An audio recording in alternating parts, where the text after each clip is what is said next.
आज की वीडियो में हम लोग जो डिफरेंट क्वेरीज आप लोग की आई, खासकर उन लोगों की जो लोग एग्जाम कहीं ना कहीं पास कर चुके हैं, अपना डिप्लोमा उनका कंप्लीट हो चुका है और तरह तरह के सवाल मेरे पास आए आगे की तैयारी से रिलेटेड। ठीक है ना।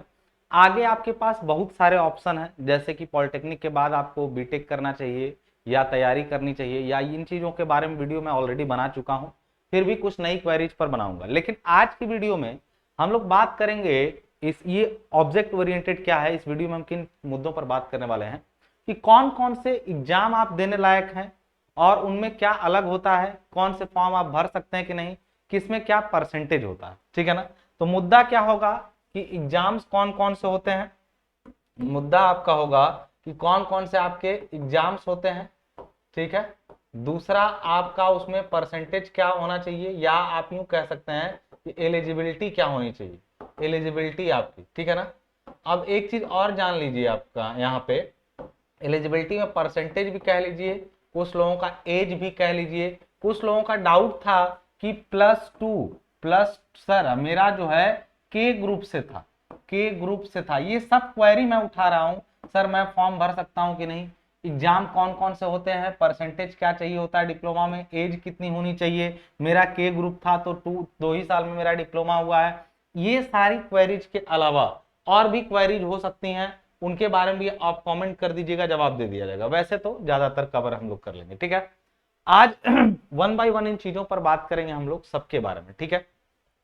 तो देखिए, सबसे पहली चीज, जरूरी चीज कि वो कौन कौन से एग्जाम है जो पॉलिटेक्निक करने के बाद या डिप्लोमा करने के बाद, देखिए आप अभी पूछे गवर्नमेंट सेक्टर के बारे में या फिर लिमिटेड सेक्टर के बारे में, जो पीएसयूज हैं उनमें नवरत्न कंपनियों के बारे में, इनके बारे में हम लोग बात करेंगे।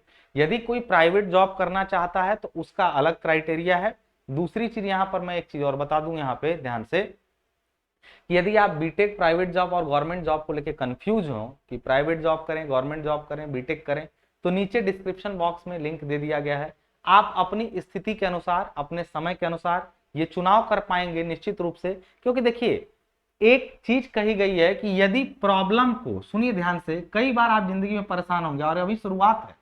प्रॉब्लम को यदि आप पेपर पर लिख लिए, पेपर पर यदि आप अपनी प्रॉब्लम को ठीक से कागज पर लिख लिए, तो प्रॉब्लम आधी सॉल्व हो चुकी है। ये चीज जान लीजिए, ये कहावत है। प्रॉब्लम को आइडेंटिफाई करना सबसे बड़ी प्रॉब्लम होती है। ठीक है ना।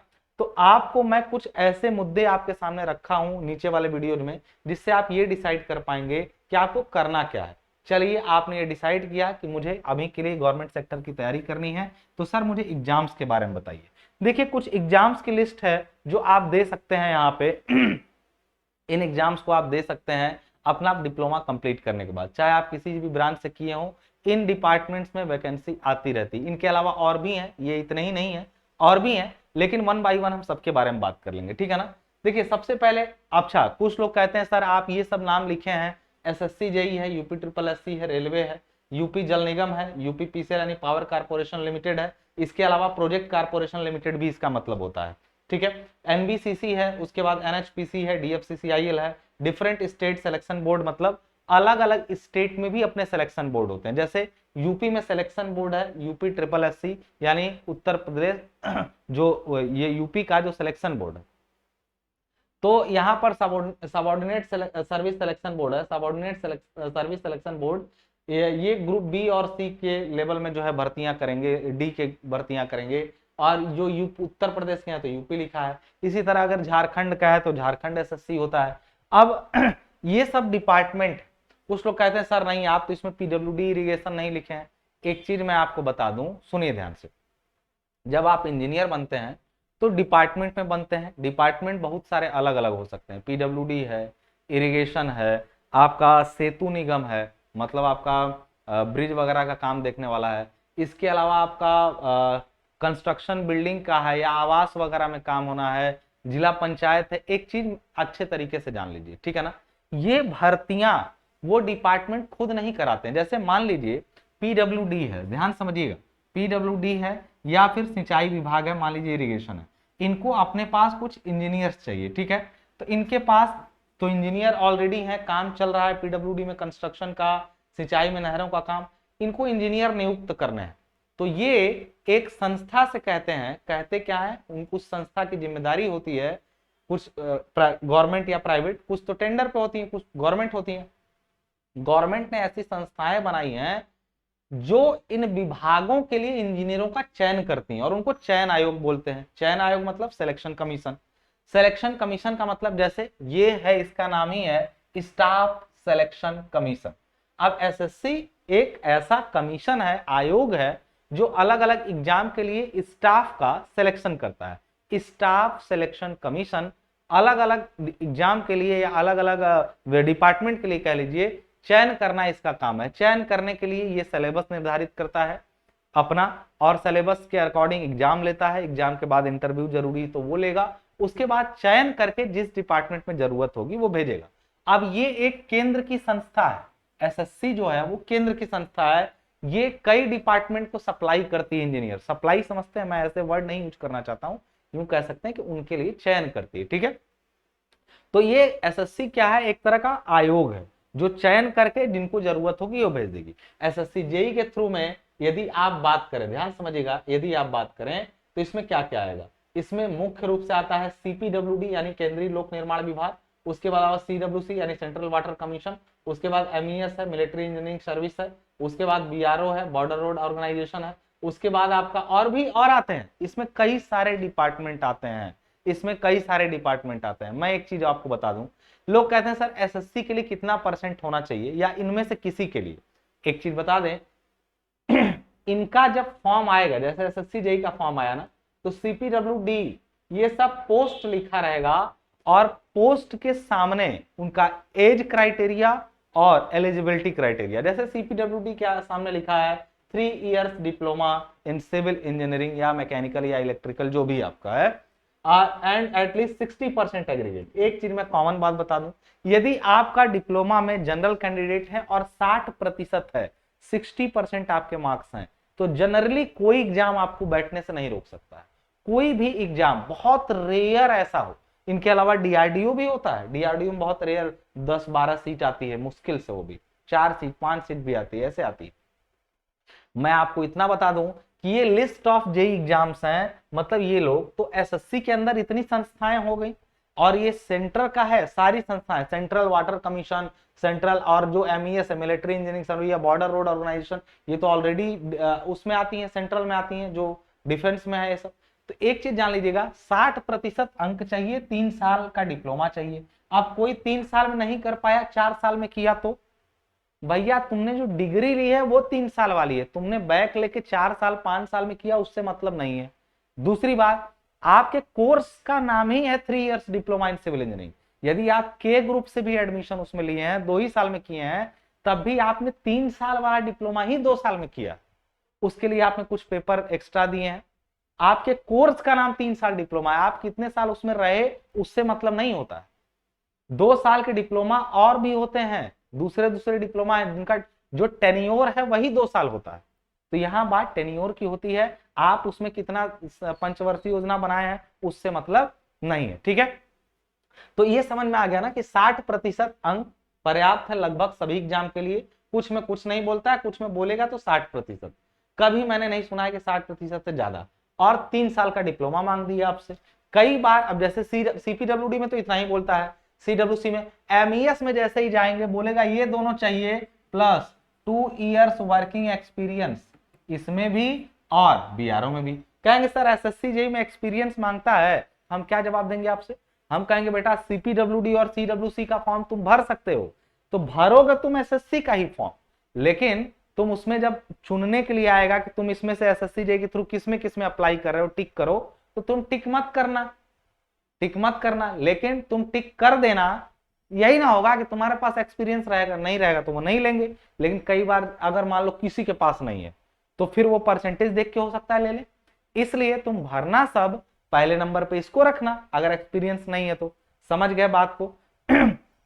यानी यह एक संस्था है जो अलग अलग डिपार्टमेंट के लिए अलग अलग एलिजिबिलिटी क्राइटेरिया, परसेंटेज पता चल गया, ये बात पता चल गई। एज, अब एज कई डिपार्टमेंट में मिनिमम 18 ईयर होता है और कई में 21 ईयर्स होता है, तो वो भी लिखा रहता है। अब एसएससी जेई में सब में 18 साल नहीं मांगता है और सब में 21 साल नहीं मांगता है। जो 21 के लिए है, जैसे मान लीजिए हमने हमारी उम्र 22 हो चुकी है, इसका मतलब हम दोनों में एलिजिबल है। हम 18 साल वाला भी फॉर्म भर सकते हैं, 21 वाला भी। लेकिन जो बंदा अभी डिप्लोमा करके निकला, उसकी उम्र 19-20 साल है, वो 21 साल वाला मिनिमम एज का फॉर्म नहीं भर सकता।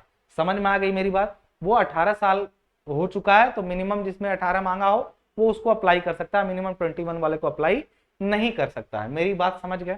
एलिजिबिलिटी क्राइटेरिया में वो भी ये पोस्ट वाइज रहता है, वो किसी एक फॉर्म में पूरा नहीं होता है। यदि एक फॉर्म में कई पोस्ट दी गई हैं तो सबका एलिजिबिलिटी क्राइटेरिया अलग अलग होता है। समझ गए होंगे बात को? वो नोटिफिकेशन में लिखा रहता है। ठीक है, अब बात करते हैं यूपी ट्रिपल एससी जेई की। ये उत्तर प्रदेश की संस्था है, ये उत्तर प्रदेश की संस्था है जो चयन करती है केवल स्टेट के लिए।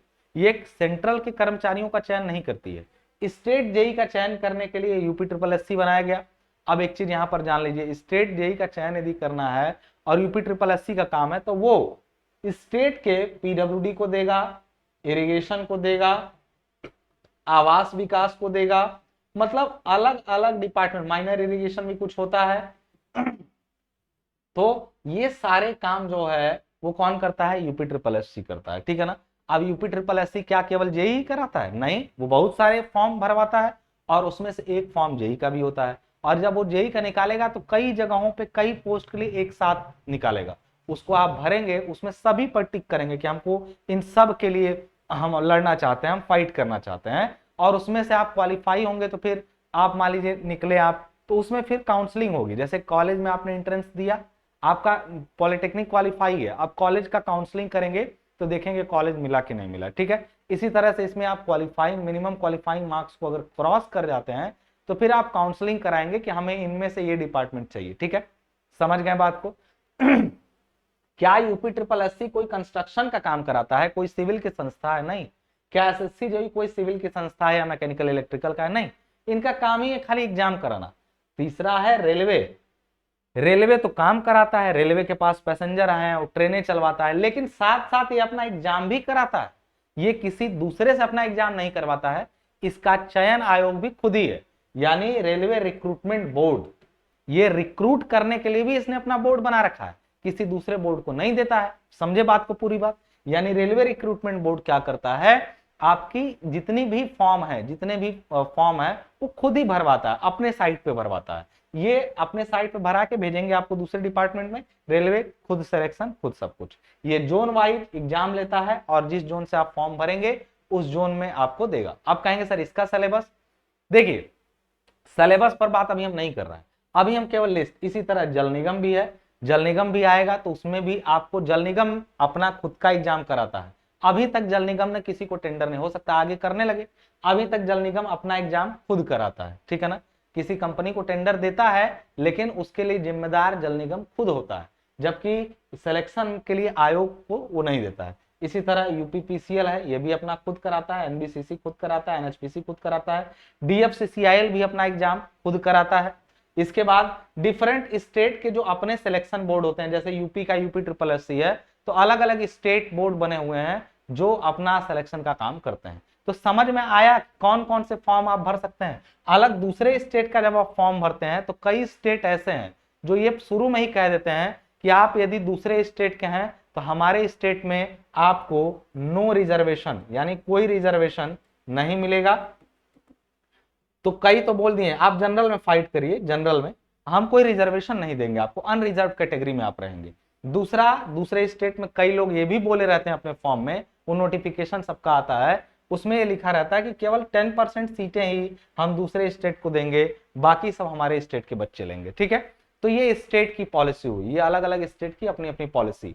तो जो भी फॉर्म आएगा उसके नोटिफिकेशन में वो चीजें मेंशन रहती हैं। और ये भी नहीं कि एक बार जिस फॉर्म में आ गया, जैसे कुछ तो फिक्स है, इनका पैटर्न फिक्स है। इसका पैटर्न देखिए, 2 एग्जाम 2 पैटर्न पे हो चुका है। इसका पहले इंटरव्यू था तो इंटरव्यू हटा तो फिर नंबर चेंज हुए, तमाम चीजें बदलाव हुए। इसी तरह रेलवे के भी सिलेबस में कई बार बदलाव हो चुका है, तो इसलिए इसका सिलेबस फिक्स नहीं है। अभी तक फिक्स सिलेबस किसका आता चला जा रहा है? एसएससी जेई का। केवल इंटरव्यू था जो हटाया है, बाकी सिलेबस में कोई बदलाव नहीं हुआ है। इसी तरह यूपीपीसीएल का सिलेबस लगभग फिक्स है अभी तक।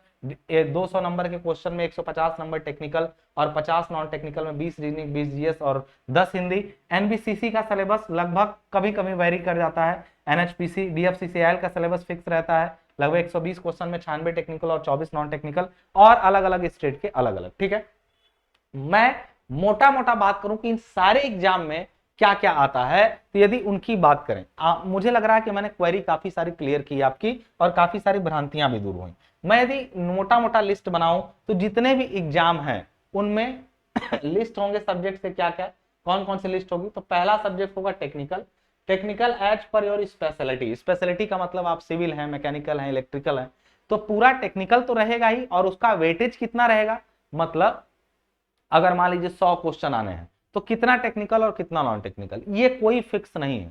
ये जो एग्जाम होगा उसमें लिखा रहेगा, जो एग्जाम होगा उसमें लिखा रहेगा। उतने सारे लिस्ट थे एग्जाम के, सबका अलग अलग हिसाब है कि हम ये लेंगे, हमारा ये रहेगा। हमारे डिप्लोमा में आपने क्या पढ़ा उससे उनको बस ये है कि बेसिक जानकारी है, वो अपने लिए कुछ अलग चाहते हैं। हो सकता है टेक्निकल में वो हाइड्रोलिक्स दे ही ना आपको, हो सकता है वो सोम ना दें, हो सकता है उनको ट्रांसपोर्टेशन से कोई मतलब ना हो, तो वो कुछ सिलेक्टेड सब्जेक्ट अपने अकॉर्डिंग ले लेंगे या तो पूरा ले लेंगे। एसएससी जेई लगभग सारे सब्जेक्ट का एग्जाम लेता है आपका टेक्निकल में, लेकिन ज्यादातर जैसे एलएमआरसी है, इसमें लिस्ट में यदि आप देखो तो यहाँ पर रेलवे में यहाँ सब लिस्ट में एलएमआरसी और डीएमआरसी भी है। डीएमआरसी ये लोग में कंपलसरी इंग्लिश का पेपर है, इसमें डीएमआरसी में पहले इंग्लिश का पेपर दीजिए, इंग्लिश में पास होंगे तभी आप टेक वेक का कुछ भी कॉपी चेक होगा। डीएमआरसी की पहली पॉलिसी पहला पेपर इंग्लिश का होगा और इंग्लिश पास करना जरूरी। इंग्लिश मतलब इंग्लिश में पेपर नहीं, इंग्लिश का ही पेपर होगा, इंग्लिश लैंग्वेज का, उसके बाद आपकी टेक्निकल की कॉपी चेक होगी। In the same way LMRC है, एलएमआरसी में ऐसा कोई क्राइटेरिया नहीं है, लेकिन एलएमआरसी का एग्जाम दूसरा अपना कुछ सिलेबस ही लेता है, इसमें केवल 6 ही 7 सब्जेक्ट रहते हैं। टेक्निकल के केवल 6-7 सब्जेक्ट रहते हैं, स्ट्रक्चर वगैरह पूरा गायब रहता है, हाइड्रोलिक्स वगैरह सोम वगैरह सब गायब रहता है इसमें, समझ रहे हैं। इसमें सॉइल में मतलब कुछ 6 ही 7 सब्जेक्ट इसका टेक्निकल में रहता है, समझ में आ रही बात ना। तो मैं आपको ये बता दूं कि डिफरेंट एग्जाम में टेक्निकल में एज पर योर स्पेशलिटी अपना बताया जाएगा, और नॉन टेक्निकल के सब्जेक्ट में रीजनिंग एप्टीट्यूड हो सकता है, और उसके बाद general study and current affair हो सकता है। जनरल स्टडी करंट अफेयर मतलब जितना भी आपने स्टडी किया आज तक जनरल, वो सब हो सकता है। उसके बाद हिंदी, इंग्लिश और कंप्यूटर, ये 3 चीजें और भी कई एग्जाम में सब में आती हैं जी नहीं। अब मैं आपको बता दूं ये कंप्लीट है, मतलब यदि आप सारे एग्जाम की तैयारी करना चाहते हैं तो ये पूरा पढ़ना पड़ेगा नॉन टेक में। अगर ये आप सभी एग्जाम की तैयारी करना चाहते हैं तो आप जेई की, तो आपको ये सारा पढ़ना पड़ेगा। ठीक है, सभी एग्जाम की तैयारी की बात कर रहा हूं, सभी एग्जाम का मतलब जितने जेई थे। यदि अच्छा टेक्निकल में भी पूरा जितना सब्जेक्ट की लिस्ट है दिखा देता हूं मैं आपको, लेकिन यदि आप एसएससी जेई को बेसिकली फोकस कर रहे हैं, किसी भी स्टेट के हैं तो एसएससी जेई को फोकस कर रहे हैं, तो उसके लिए यहाँ पे एसएससी जेई की जो सब्जेक्ट की लिस्ट है वो कौन कौन सी लिस्ट है, टेक में क्या क्या रहता है देख लीजिए। स्ट्रक्चरल इंजीनियरिंग इसमें रहेगा सोम और साथ में रहेगा स्ट्रक्चर। आप कहेंगे सर हमने तो डिप्लोमा में स्ट्रक्चर पढ़ाया नहीं गया है, अब तो थोड़ा सा फाइनल ईयर में दे भी दिया, पहले बिल्कुल नहीं था। तो सोम और स्ट्रक्चर ये आपको पढ़ना पड़ सकता है। RCC design, steel design, building material, concrete technology, estimating costing and valuation. Environmental का मतलब यहाँ पे आप वो मत समझिएगा, ये पीएचई है जिसको बोलते हैं water supply and sanitary engineering, water supply and waste water engineering है ये इन्वायरमेंटल वो नहीं है कि पॉल्यूशन वगैरह, इसमें तीनों चीजें रहती हैं, water supply, water drainage and pollution.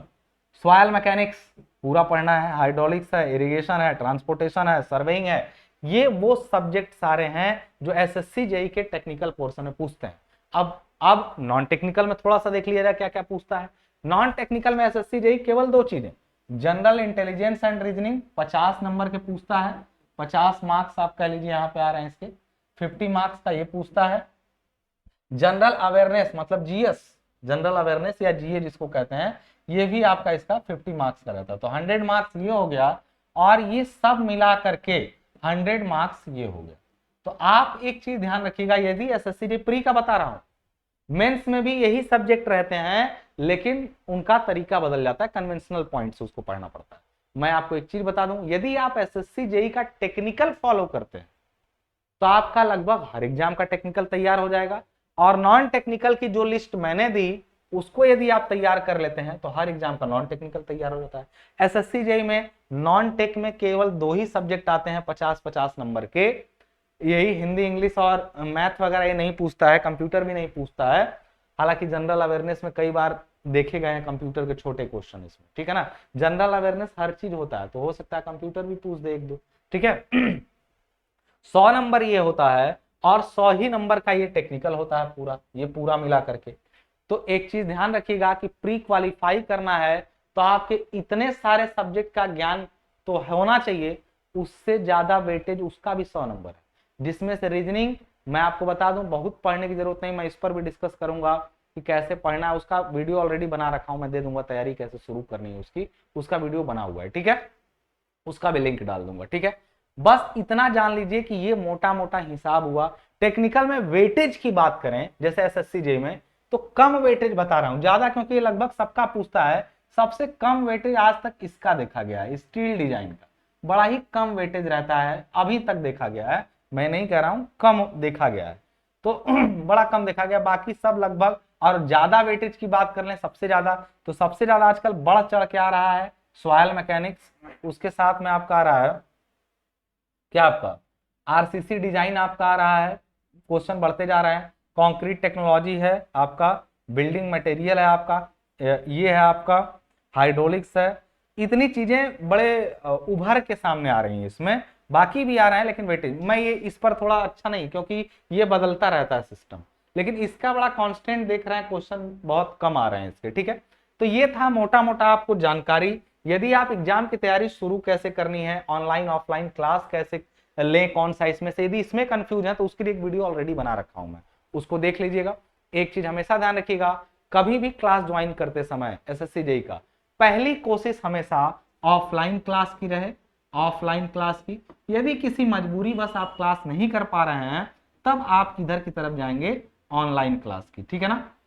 हालांकि मेरा भी क्लास ऑनलाइन ही चलता है, ठीक है, ऑफलाइन मैं कम ही एक्टिव हूं, लेकिन मैं हमेशा आपको वरीयता दूंगा, आपके शहर में जो पास में अच्छी कोचिंग हो ऑफलाइन पहला कोशिश करिए।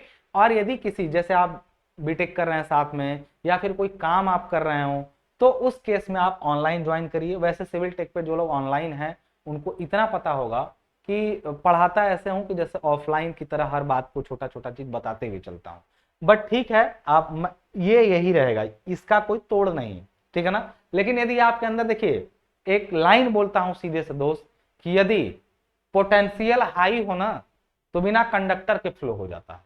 इस लाइन का मतलब ढूंढिएगा कि सर क्या कह गए, कि इस बात का यहाँ क्या जरूरत है, यदि पोटेंशियल हाई हो तो बिना कंडक्टर के फ्लो हो जाता है। इसको सोचिएगा और हमें इसका मतलब बताइएगा यदि आप वीडियो पूरा देखे हो तो। आई होप ये आपका वीडियो काफी हेल्प किया होगा, यदि किया हो तो अच्छे कमेंट्स डालिए, जो आप जानकारी चाहते हैं उसको कमेंट करिए, अगला वीडियो उस पर भी बना दिया जाएगा। दीजिए इजाजत, धन्यवाद।